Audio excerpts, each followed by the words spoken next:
আসসালামু আলাইকুম রহমতুল্লাহি বারাকাতুহু। সুপ্রিয় দর্শক মণ্ডলী, আশা করি আল্লাহ রাব্বুল আলামিনের অশেষ মেহেরবানি এবং তাঁর দয়ায় আপনারা সকলেই ভালো আছেন।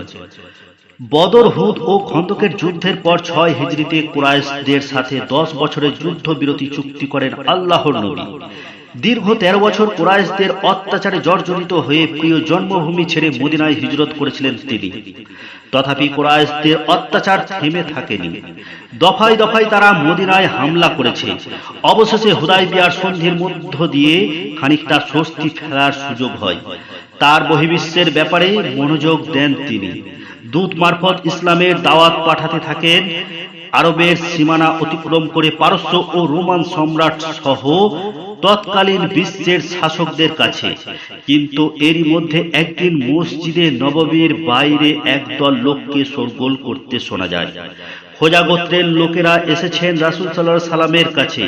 তারা বলেন, ইয়া রাসূলুল্লাহ, কুরাইশদের ইন্ধনে তাদের মিত্র বকর গোত্র আমাদের উপর হামলা করেছে। আমরা নামাজে দাঁড়িয়েছিলাম, অতঃপর তারা অতর্কিত হামলা চালায় আর আমাদের নিরপরাধ লোকদেরকে হত্যা করে। আর এইভাবে তারা আমাদের সাথে কৃত হুদায়বিয়ার চুক্তি লঙ্ঘন করেছে। আমরা এর প্রতিকার চাই। তারা বলেন, হে আল্লাহর নবী, পূর্বে আপনিও আপনার সাথীরা সংখ্যায় ছিলেন অনেক কম। তখন দুঃসময়ে আমরা আপনার পাশে ছিলাম। আজ আল্লাহ তাআলা আপনাকে শক্তিশালী করে তুলেছেন। সুতরাং আজকের দিনে আমাদের উপর কুরাইশ মিত্ররা যে অন্যায় করেছে, আমরা তার দাঁত ভাঙা জবাব দেখতে চাই। মুসলিম ধর্মাবলম্বী খোজা গোত্রের উপর এই হামলার কথা দাবানলের মতো ছড়িয়ে পড়ে মদিনার ঘরে ঘরে। চুক্তি লঙ্ঘনকারী বকর গোত্র ও তাদের ইন্ধনদাতা কুরাইশদের সমুচিত জবাব দিতে রাসূল সাল্লাল্লাহু আলাইহি সাল্লামের কাছে ছুটে আসেন সাহাবীরা। রাসূল সাল্লাল্লাহু আলাইহি সাল্লাম ও তাদেরকে প্রস্তুত হতে বলেন। মুহূর্তের মধ্যে যুদ্ধ সাজে সজ্জিত হয়ে ওঠে গোটা মদিনা। গড়ে ওঠে 10,000 সৈন্যের বিশাল বাহিনী।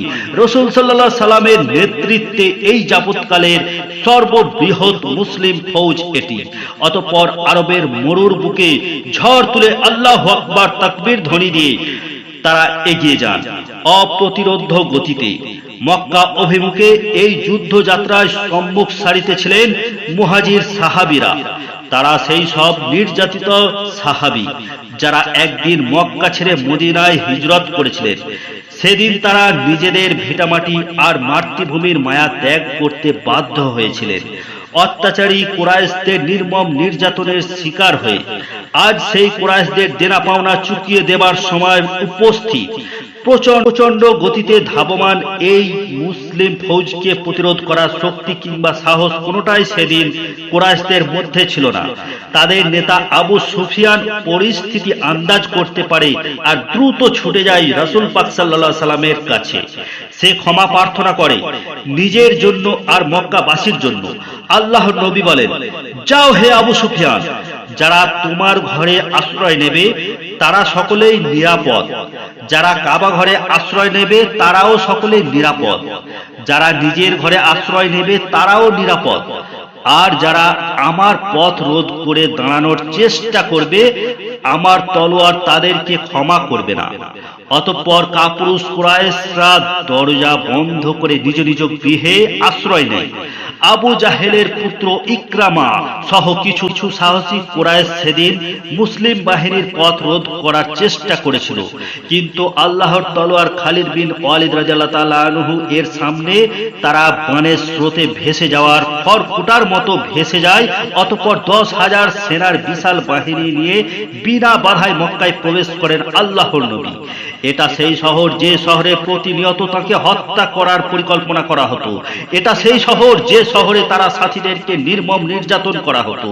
এটা সেই শহর যে শহরে নিরপরাধ সুমাইয়া ও তার স্বামী এটা সেই শহর যে শহরে নিরপরাধ সুমাইয়া ও তার স্বামী ইয়াসিরকে নির্মমভাবে হত্যা করা হয়েছিল। এটা সেই শহর যে শহর থেকে মদিনার বিরুদ্ধে একে একে অসংখ্য যুদ্ধ পরিচালনা করা হয়েছে। আজ সেই শহর মুসলিমদের পদানত। আজ মক্কাবাসী মুশরিকরা করজোড়ে রসুলের ক্ষমা প্রার্থী। রসুল সাল্লাল্লাহু আলাইহি সাল্লাম সেদিন মক্কাবাসীর প্রতি সাধারণ ক্ষমা ঘোষণা করেছিলেন, কিন্তু তিনি ক্ষমা করেননি সেই সব কাঠ পাথরের মূর্তিকে, যাদের দোহাই দিয়ে, যাদের নামে শপথ করে মুশরিকরা এতকাল ইসলামের বিরোধিতা করে এসেছে। তিনি তার সাথীদের নির্দেশ দেন, প্রাণহীন প্রতিটি প্রতিমা গুড়িয়ে দাও, যে প্রতিমাগুলো অন্ধত্ব ও কুসংস্কারের প্রতিনিধিত্ব করে এসেছে। হাজার বছর ধরে নির্দেশ পাওয়ার পর সাথে সাথে সত্য সমাগত আর মিথ্যা দূরীভূত এই স্লোগানে মুখরিত হয়ে ওঠে পুরো মক্কা নগরী। সাহাবীদের তলোয়ারের আঘাতে চূর্ণ হতে থাকে মিথ্যার মস্তক, ঝরে পড়ে জাহেলিয়াতের অন্ধত্ব আর খসে পড়ে কুসংস্কারের আবরণ। মক্কায় সবচেয়ে বৃহদাকার যে মূর্তিটি ছিল তার নাম ছিল হোবাল। মস্ত বড় সেই মূর্তিটি যখন ধ্বংস করা হয়, তখন জুবাইর ইবনে আওয়াম রাদিয়াল্লাহু তাআলা আনহু আবু সুফিয়ানকে বলেছিলেন, তোমার এই দেবতার ব্যাপারে তুমি কতই না গর্ব করতে।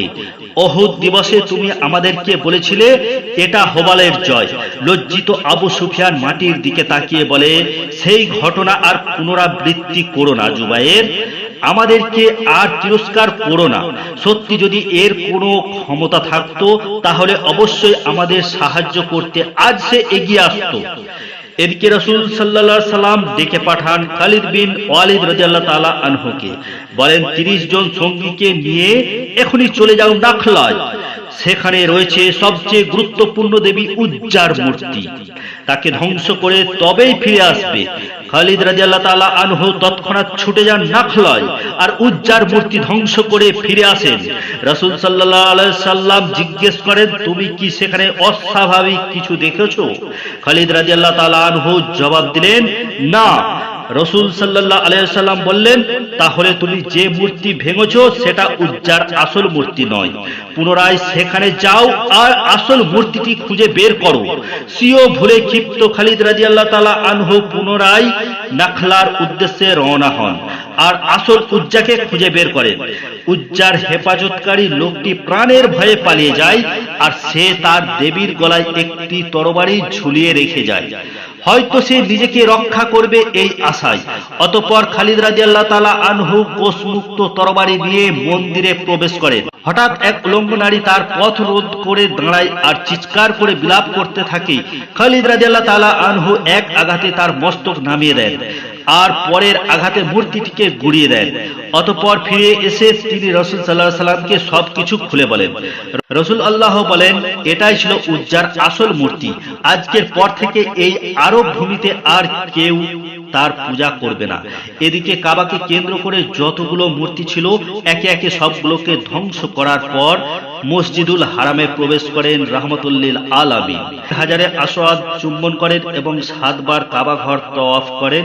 অতঃপর প্রবেশ করেন পবিত্র কাবা ঘরে। এই সেই পবিত্র কাবা ঘর যে ঘরে ভিত স্থাপন করেছিলেন মহান পূর্বপুরুষ পিতা ইব্রাহিম ও পুত্র ইসমাইল আলাইহিস সালাম। এটা সেই ঘর যার তত্ত্বাবধায়ক ছিলেন স্বয়ং দাদা আব্দুল মুত্তালিব, অথচ তার নাতি হওয়ার সত্ত্বেও এই ঘরে প্রবেশের অধিকার পেতেন না।